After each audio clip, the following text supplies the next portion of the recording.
ফতুয়া দেয়, বেদাতের ফতুয়া, হারাম শিরিকের কুফরির ফতুয়া, বর্তমান হলে এইটা ফতুয়া দিত, ঠিক না ঠিক? আল্লাহ বলেন হানজালার গোসলের দরকার নাই, জান্নাতের ফেরেশতারা হানজালার গোসল দেবে। যারা বলে সুবহানাল্লাহ, এই হলো মহব্বত। কথা বলেন তো, এই মহব্বতের বহিঃপ্রকাশ হচ্ছে এই জশ্নে জুলুস।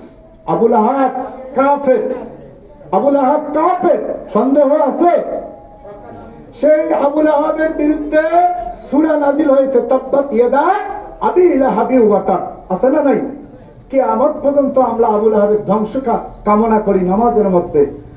আল্লাহ পাক আবু লাহাবের এই সোমবারে প্রিয় নবীর আগমনে খুশি হওয়ার কারণে তার দাসীকে এই আঙ্গুল দিয়ে ইশারা করে নাজাত করে দিয়েছিলেন, মুক্ত করে দিয়েছিলেন। বলছেন, হে সুহাইবা, আজকে সোমবার, শুভে সাদিকের সময় আমার ভাতিজা হয়েছে, এই শুভ সংবাদ দিয়েছো, আমি খুশি।